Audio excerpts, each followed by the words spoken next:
Well, good morning, gentlemen. Good Morning. morning. It seems like 1, 2, 3. We've got one extra one today. Bob's here, of course, and Jerry Dreyer's joined us. Jerry is actually spending summers here. He's an anti-snowbird coming up from Florida, I guess, and spending the summer right here in Madison. Yes, back in the home territory. And Jerry that's right, home territory. You have more claim to Wisconsin than I do, but I'm happy to have you here. As long as you're here, I thought we might just do a little bit of chatting about milk production report that came out. Bob, you want to give us just your thumbnail sketch? Well, it came out last Friday, and it shows that production is picking up a little bit. Not great. Now 3 months in a row up a little bit. 1.5% estimate U.S. The other change is the decreases is going away. There's only 2 of the 23 states that had less milk in June than a year ago. That was California, down only 0.8, and I think Missouri down 4, which has been going down.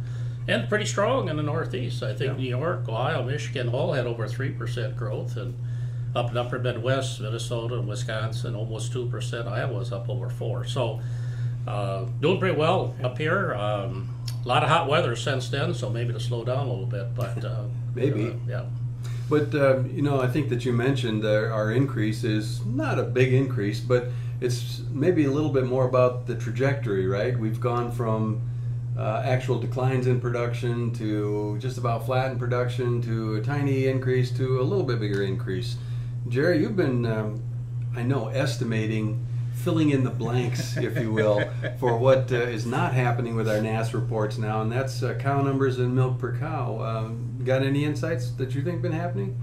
Well, it looks to me, my sense of the other developments out there, and then kind of crunching the numbers, like we're adding cows, and we've moved, milk production per cow above a year ago too. My memory is problematic, but I believe I came up with if you had 9.252 million cows in the herd in June, we had about a 1.5% increase in production per cow. The cow numbers had finally edged a little bit above a year ago. And do you have any sense where you think that addition of cows is happening, or pretty much everywhere? Well, I think it looks a lot like the milk production report itself. I think the cows are probably getting added east of the Rocky Mountains. Yeah. Well, not surprised. I'm not sure we've seen any big growth, in California or further west. Sure. I've been a little bit interested. Milk production is certainly one thing, but we've had markets that I think are trying to tell whether they're on solid ground with prices or not. And some of the information that makes you a little bit nervous is production coming up, but the last few, in particular, cold storage reports have indicated we've got some product in inventory. I think tomorrow's the next cold storage report, That's right. So we're flying blind here, but what do you expect to see with regard to the cold storage reports? Well, I think you're going to find it staying high. Like cheese is up about 8% higher, a record high of any month last year, but production last is May too, and that was running about almost 4% more cheese than a year ago. They had a pretty good spring flush in that. So exports are doing pretty well, domestic sales, but I would think the stocks stay pretty high. Butter stocks very high, about 24%, and I don't see that going down a whole lot. And the markets, I think, are reacting to that price-wise with these stocks keeping the cheese price down, butter price down. So. Yeah, I would agree with you that we are building stocks. The only caveat I would add to that, we need to keep in mind, those cheese stocks, they're looking at more warehouse capacity now than they were a couple of years ago. So some of our 5-year averages and stuff get skewed a little bit when we're making those comparisons. And the other thing that I see is like the other cheese, for example, we simply need larger inventories, operating inventories. Sure. And on the American side too, both markets have grown. They're just a bigger, a more dynamic market. And on the other cheese side of the business, we're making and aging a lot of hard Italian cheeses in this country that we didn't 4 or 5 years ago. We imported them. So you've got milk production that's growing a little bit. You've got cheese stocks that have been growing, but maybe you're saying, Jerry, we shouldn't be quite as concerned about that. what's the implication for prices on these products? Maybe we ought to talk about demand first. I don't know, but put you guys on the spot.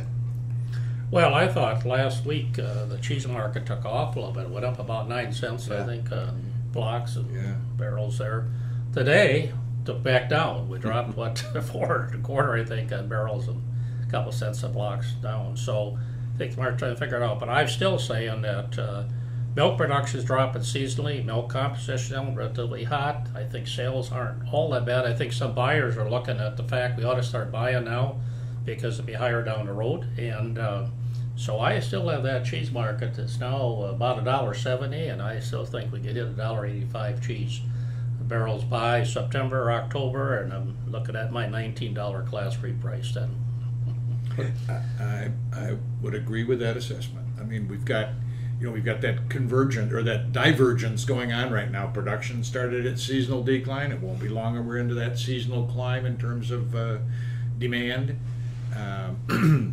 Buyers have been, especially international buyers, I think, they've been sitting around with their fingers Sitting on the crossed, sidelines, yeah. waiting to make sure they're waiting to see a flood of milk come out of New Zealand this fall when the new season starts, and they may get a rude awakening. Yeah. And so there'll be the export business, I think, is going to remain pretty. Well, right now, I think when you take a look at the major exporting countries, the U.S. is about the only one that has product, right? Yes. So if demand holds up and you can't start to supply that like we have been out of Oceania or out of the EU, then we're here for you. Yep. Yes. Exactly. Jerry, you want to talk just a little bit about demand for dairy products, both domestic and export if you want to. I think that the export numbers look pretty stunning here, the last report, right? That almost 16-17% of milk solids exported. Yeah, that export picture is pretty rosy and fairly bullish. If we think back not too many years when we had inventories anything like this, we had $1.30 cheese and butter. Yeah. And there's clearly buyer support out there for the market, and some of it is that overseas inclination. If we were making the right products, we'd be moving a lot more. We probably would not be looking at quite those inventories. Buyers would more readily come here, but we're hesitant to make Gouda, which they're looking for. We're hesitant to make 82% butterfat butter, which they're looking for. We're hesitant to make skim milk powder. So well, we've got a couple problems there. Gouda is to the rest of the world what cheddar is to us. Exactly. They're used to processing Gouda out of Europe. Sure. That's their processed cheese. Domestically, retail's been a little sluggish lately, and food service has a good month, and then it has a bad month, and then it has a good month. Yeah. The fast food side of the business, though, has been fairly good, and that's the cheese-friendly part of the business. Restaurant performance, though, has been increasing over the last several months. So, oh yes, yeah. To take a look at that, at least looks more optimistic than we've seen for several years. Yes. Little growth there. Yep, definitely. Okay, so this is the point where I like to have you be bold and go out there. And Bob, you mentioned you thought maybe 19? Yes, actually, the futures market was close to that last week, and it went down just today again. But, with production down, the strong sales period, Thanksgiving and Christmas time, the export market looks bright.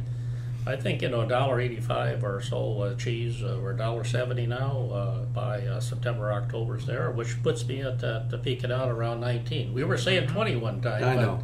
That may not be, but I think 19 plus, and You not go, 19 look further plus. down, go back down. But I'm going to stick with that. In fact, All right. I wrote an article for Hordes coming. I got 1950 in there, so maybe line. You probably spoiled it now. Hordes won't like that. What about you, Jerry? Well, I think I'm drinking the same Kool-Aid. I think there's $19 milk in the cards. And I look, we just got done with this demand discussion, but I also look on the supply side, and and some of the extremes we've had in weather just over the last like 3 or 4 Yeah. weeks, that July milk production number may not look quite as rosy as Right. the June number, and we still have the month of August when the hot weather Yes. traditionally arrives. So Well, I think those we got- production numbers, Jerry, probably are going to run 1.5 to 2% higher in the year. Well, possibly. The reason is, remember last year, the Last drought year's from bad. May on, Right. I think Yep. August, September, and October production declined. So Yep. even though we're higher, it doesn't mean we're producing a lot of milk because it's going down exactly. last year. It's supportive of the Yeah. that's supportive of the So price. if you're talking about $19 milk, Yep. we also are anticipating, I think, much lower prices for feed inputs, corn, soybean meal, as you're looking at futures, at least by the time you get to harvest. Yep. Maybe corn being more than a bushel lower. This could be improved margins for dairy producers for a period of time. It might be a rather brief period of time. They have a knack of making a lot of milk very quickly. We can Well- turn on a dime. Well, most forecasts, USDA, future, everything else, has got 17 Class 3 prices moving into 2014, which is probably right if those feed costs do go down like you say. But, Yes, yep, the scenario you just painted, Yeah. exactly. $17 milk is in the cards. Well, Jerry, Bob, I'm happy you stopped by. It was nice. We'll have this available for folks to watch, and appreciate your coming. Well, My thank pleasure. you. Thank you. I didn't get a haircut like Jerry did this morning, so I apologize for that. Yeah, well, we'll take you as you are. Yes. Okay, yeah.